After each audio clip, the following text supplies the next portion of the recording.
Hello everyone. Due to my limited personal energy, I believe podcasts may be a more suitable way to share information with everyone. This not only saves production time but also largely does not compromise the core content of the program, allowing us to have more freedom within our limited time. Today, we will discuss a rather abstract topic: the relationship between happiness and government. Each of us, throughout our lives, pursues a happy and fulfilling life. This life encompasses not only material prosperity but also spiritual independence and freedom. To achieve this common goal, how should a society organize itself? For a long time, we seem to face a fundamental choice. Should we rely on a strong big government, using planning, welfare, and redistribution to ensure the safety and happiness of all? Or should we trust in a small government, maximizing individual freedom, allowing the market and individual choices to determine our destiny? This debate has raged for decades in parliaments around the world, in university classrooms, and at our own dinner tables. One side paints a rosy picture of collective care, while the other celebrates the boundless possibilities of individual effort. But what if this protracted debate is actually over?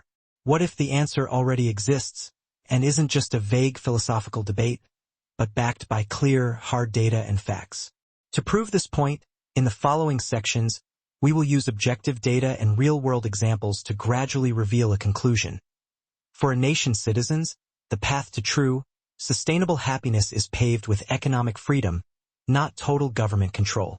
The debate over big and small government, from an evidence-based perspective, has come to an end.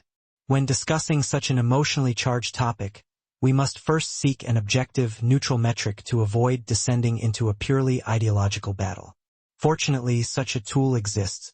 The core analytical tool we will use is the Economic Freedom of the World report published by the Fraser Institute in Canada. This report isn't the impromptu creation of a think tank. It's the product of a comprehensive, decades-long research project, whose research team even includes several Nobel laureates. Its purpose is to quantify the extent to which a country supports economic freedom. Economic freedom may sound abstract, but the Fraser Institute's index breaks it down into 5 concrete, measurable pillars. Understanding these 5 points will help you grasp the core of our discussion. 1. Size of government. How much of the economy's output does the government consume through taxes and spending? The smaller this proportion, the more resources are left for individuals and businesses to control. 2. Legal system and property rights. Can you trust the courts to be impartial? Is your property, whether it's a house or an idea, safe from arbitrary appropriation by the government or others? 3. Sound money. Will the money you earn today still be worth the same tomorrow? Or is the government quietly diluting your savings by printing money? 4. Freedom to trade internationally. Can you freely buy goods from other countries or sell your products abroad? Or are high tariffs and trade barriers limiting your options? 5. Regulation. How many cumbersome administrative approvals are required to start a business, hire an employee, or apply for a loan? Does red-headed documents have the final say, or does the market have the final say? These 5 pillars together form a society's economic foundation. Within this foundation, individuals, not central planners, make key economic decisions. A higher score indicates a country's closer to the ideal of small government. A lower score indicates a greater tendency toward big government intervention. When comparing this economic freedom index with the economic performance of various countries, a striking but clear pattern emerges. The data shows a strong positive correlation between a country's economic freedom score and the wealth of its citizens, whether measured by per capita GDP or per capita income, which better reflects the real living standards of the people. Even more interestingly, the report's analysis identified a critical 7.0 score threshold. When a country's economic freedom index is below 7.0, this positive correlation is relatively weak. However, once it crosses the 7.0 mark, every point of economic freedom increases the wealth of its citizens. This isn't just a curve on a graph. The latest annual report confirms this with more tangible data, countries in the top quartile of economic freedom will have a per capita GDP of $66,434 in 2023, while those in the bottom quartile will have a mere $10,751. This isn't just a small gap.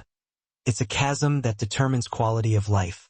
This disparity even manifests in the most basic aspects of human well-being. Life expectancy in the freest quartile is 79 years, while in the least free quartile it's 62 years. So, which of these 5 pillars of freedom is the strongest engine of wealth creation? Many might intuitively think of government size or low taxes, but the data may surprise you. The report uses a statistical technique called R-squared analysis to measure the strength of each component's correlation with per capita income. The results show that the strongest influence on national wealth isn't tax rates, but rather legal system and property rights protection, with a correlation strength far exceeding all other factors. Digging deeper, the most crucial subfactor is court impartiality, followed by judicial independence and protection of private property rights. The impact of each freedom factor on income, ranked from greatest to least, is as follows. 1. Legal system and property rights protection. 2. Business regulation. 3. International trade freedom. 4. Sound currency. 5. Government size. This ranking reveals a crucial fact. For a long time, the discussion of small government has often been reduced to a debate about tax cuts. But the data tells us that this is not the full story. A stable, predictable, fair legal environment that effectively protects private property is the absolute prerequisite for any economic prosperity. It's like the foundation of a skyscraper. Without a stable foundation, even the lowest tax rates cannot lead to sustainable prosperity. This explains why some resource-poor countries with strong rule of law, such as Switzerland and Singapore, thrive, while others, resource-rich but lacking rule of law, remain mired in poverty. Trust, not tax rates, is the true foundation of prosperity. Now we must confront the core and most compelling rationale for the big government model: narrowing the wealth gap and achieving social equity. Proponents argue that unfettered capitalism inevitably leads to richer and poorer, necessitating the government's visible hand to enforce wealth redistribution through high taxes and generous benefits. Does small government inevitably lead to wealth inequality? Is big government truly superior to small government? However, the data once again offers a surprising answer. The charts in the report clearly show that there is no statistical correlation between a country's economic freedom index and the fairness of its income distribution, whether measured by the income share of the poorest 20% or the income share of the richest 20%. This means that a country's freer market economy does not necessarily lead to greater wealth inequality. Among countries with high levels of freedom, some have larger income inequalities, such as the United States, while others have relatively equal inequalities, such as some European countries. This suggests that income distribution outcomes are influenced by a variety of factors, including culture and history, but that economic freedom itself is not the determining factor. This finding fundamentally undermines the theoretical foundations of the big government welfare state model. If the income inequality it claims to address isn't caused by the economic freedom it seeks to restrict, then what justifies such large-scale intervention? This seems to suggest that the wealth gap may be an overly exaggerated smokescreen in discussions about happiness and prosperity. The data truly suggests that we should focus more on improving the absolute living standards of all people, rather than obsessing over narrowing the relative gaps between people. Facts have proven that the poorest 20% of the population in countries with the highest levels of economic freedom enjoy far better absolute income, health care, and life expectancy than the majority of people in less economically free countries. Our goal should be to eliminate absolute poverty, not to destroy wealth. Ultimately, the growth of wealth serves our ultimate pursuit: happiness. So, besides making citizens richer, does economic freedom also make them happier? The answer is yes. The report compared the Economic Freedom Index with the Happiness Index from the United Nations World Happiness Report, revealing a strong positive correlation of 0.5359. Notably, the World Happiness Report measures much more than just money. It uses a ladder of life question, asking respondents to rate their overall life satisfaction, taking into account multiple dimensions such as social support, freedom to make life choices, levels of corruption, and generosity. Economic freedom is not only correlated with wealth but also has positive impacts on these non-material dimensions, making the data even more persuasive. This completes the first part of the evidence chain. The data clearly demonstrates that greater economic freedom, especially freedom underpinned by a fair legal system, leads to greater wealth, and greater wealth and freedom are closely linked to higher levels of national happiness. So, while the theory and data are so clear, what does the real world hold? Next, we will move beyond the data charts and into the real world, validating our conclusions through the successes and failures of a range of countries. We'll visit Switzerland and Singapore to see how these exemplars of high freedom operate. We'll delve into the Nordic model, often admired by countless, revealing the shadows and costs beneath its luster. And we'll examine the tragedies of Venezuela and Argentina, witnessing how the promise of big government ultimately leads to disaster. We've drawn a clear conclusion from detailed data analysis. Economic freedom, and especially a strong rule of law, are the key to national wealth and happiness. Now, let's move from theory to practice, examining the real-world implications of this conclusion through 4 distinct worlds for exemplary countries. Let's begin with 2 countries with small governments. First, let's visit Switzerland. This country is a near-perfect embodiment of the data model. It consistently ranks among the top 5 countries in the world for both economic freedom and national happiness. The secret to Switzerland's success lies not in its abundant natural resources, but rather in the practical application of the principles we discussed in the previous episode. A highly decentralized political structure, a rock-solid rule of law, and unwavering respect for private property rights. A particularly telling example is the 2016 Swiss referendum on universal basic income. At the time, this proposal, which would have provided unconditional cash to every citizen, captured global media attention and was hailed by many as the ultimate form of the welfare state. However, the results shocked the world. A staggering 76.9% of Swiss voters decisively rejected the proposal. This wasn't out of apathy or stinginess, but rather reflected a deep national consensus. A belief in the value of work, personal responsibility, and a sustainable social contract, rather than relying on government-free lunches. The Swiss demonstrated through their votes that they value opportunities to create value, not unearned entitlements. Compared to other free nations today, the Swiss citizens' actions are highly commendable. Next, let's consider another example of high freedom: Singapore. According to multiple indices of economic freedom, Singapore's economy is one of the freest in the world. Leveraging impeccable rule of law, zero tolerance for corruption, and an extremely pro-business environment, it has transformed itself from a small port into a global financial center in just a few decades. But Singapore also offers a crucial and complex lesson. As we all know, Singapore's astonishing economic freedom coexists with relatively strict social and political controls, with citizens' freedom of speech and assembly subject to numerous restrictions.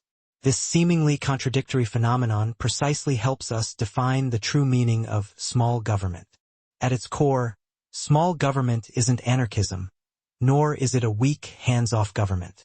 Singapore's example demonstrates that the key to a successful small government lies in the scope of government power.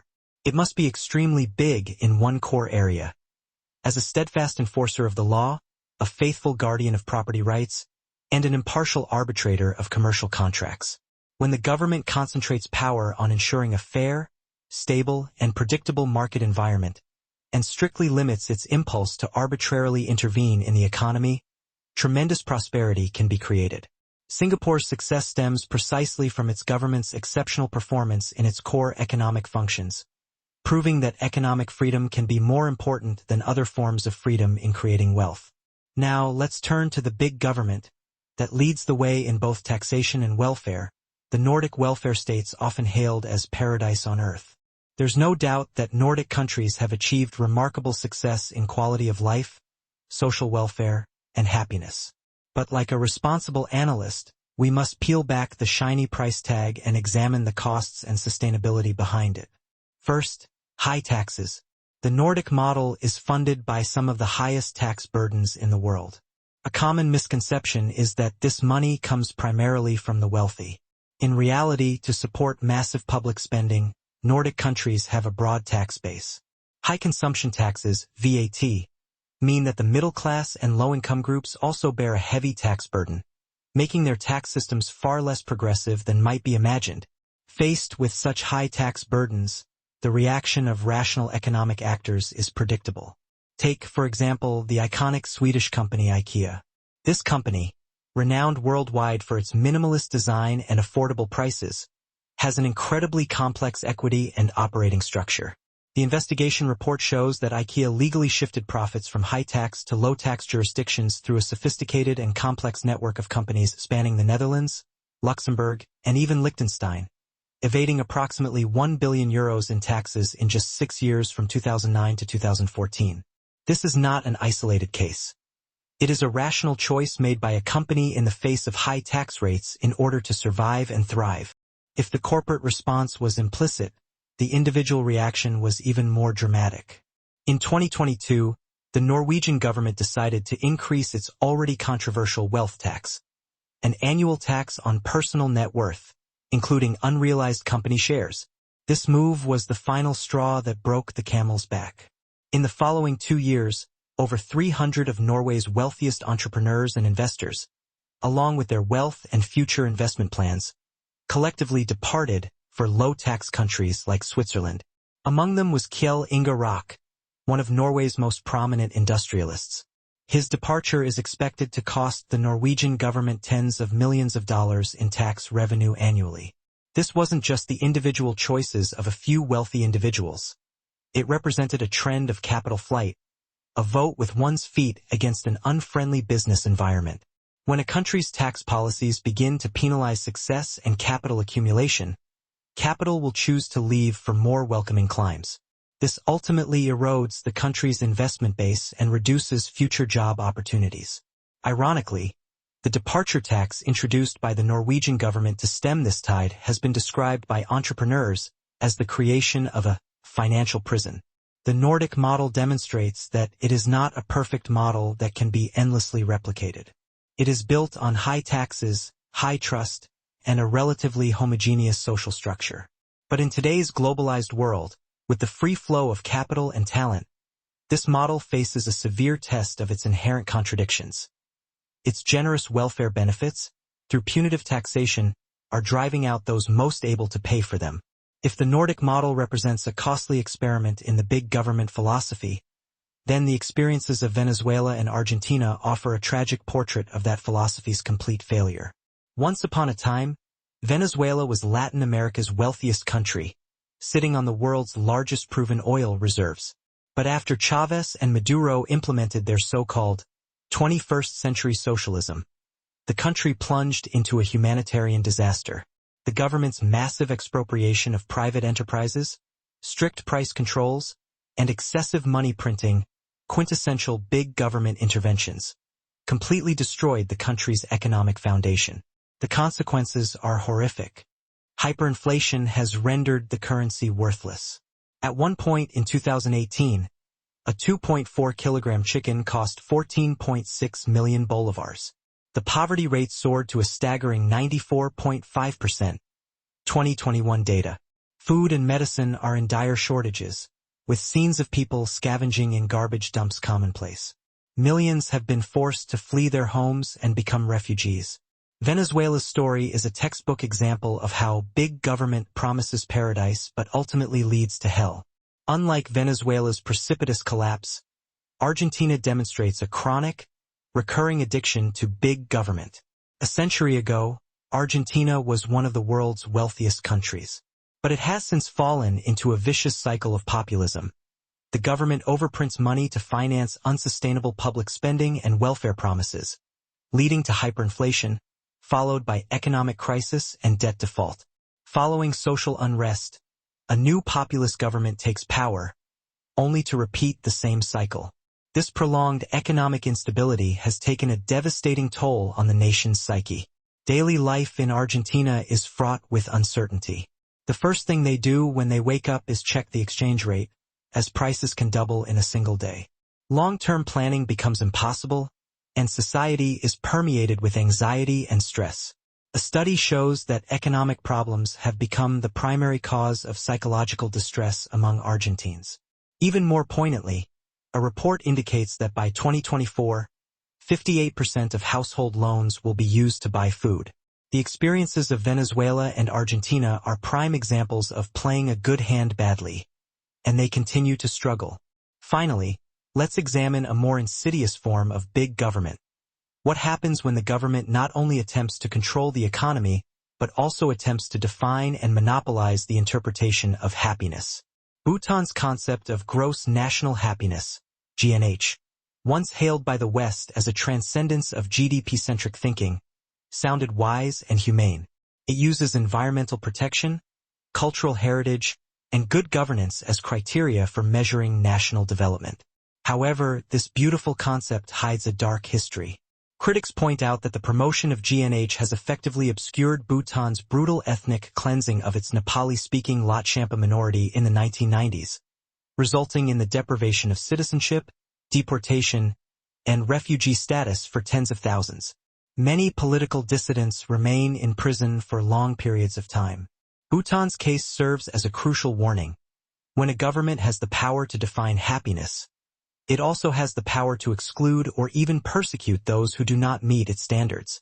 Combining all the data analysis and real-world cases, from Switzerland's stability to the costs of Northern Europe, from Venezuela's collapse to Bhutan's deception, the chain of evidence is complete and solid. The question of whether a big or small government makes citizens happier is no longer an open-ended debate. The answer is clear and unequivocal. A small government, based on the rule of law and respect for individual economic freedom, is a superior and more sustainable path to national prosperity and happiness. So, the final and most crucial question is, if the answer is so clear, why does this debate continue around the world? Why do so many people still sincerely believe that a larger, more intrusive government is the only way to happiness? Two powerful human motivations are at work here. Government-led wealth redistribution and high welfare policies have a powerful short-term allure. They appeal to the human instinct for something easy. The feeling of receiving a welfare check is tangible and immediate, while the price paid for it, the gradual loss of economic vitality, the decline of innovation, and the shrinking of the overall social production pie, is gradual and less noticeable. This is precisely the dilemma described by the Chinese idiom drinking poison to quench thirst. To quench an immediate thirst, the need for social welfare, one drinks the poison of big government intervention. In the short term, the problem may seem solved, but in the long term, it undermines the very organism that creates wealth, ultimately leading to deeper poverty and dependency. Argentina's repeated cycle of populist promises and economic collapse is a perfect illustration of this short-sightedness. Beyond the public's short-sightedness, the deeper reason lies in the logic of power itself. In a big government system, the interests of the political class and bureaucracy are deeply tied to the expansion of government power. They have the strongest incentive to perpetuate the myth that they are the sole guarantor of public well-being, and that without their wise leadership and comprehensive intervention, society will descend into chaos, poverty, and misery. They must convince the public that freedom is dangerous, the market is cruel, and that dependence on the state offers a safe haven. The official narratives of happiness in China and Bhutan are extreme manifestations of this logic, but the underlying principle applies to all governments seeking to expand their power. An ever-expanding government must justify its existence by creating fear of alternatives. So, returning to the original question and examining all the evidence, we are forced to draw a seemingly harsh but logical conclusion. Today, in the face of centuries of historical experience, hard economic data, and countless examples of national success and failure, those who still firmly believe that a massive, all-encompassing, controlling government is the path to human happiness can only be attributed to two sources. Either it stems from a profound ignorance of history and economic laws, a naive, even foolish, fantasy that refuses to acknowledge that this fantasy has been repeatedly and tragically disproven around the world. Or it stems from a malicious desire to control others, disguised in the rhetoric of compassion and care. The choice we face is never one of two equally valid paths. On one side is a proven reality that leads to prosperity, and on the other is a proven illusion that leads to destruction. For the sake of our own happiness and that of future generations, we must have the wisdom and courage to choose reality. The above is merely a sharing of information, not investment advice. Thank you for your attention and companionship.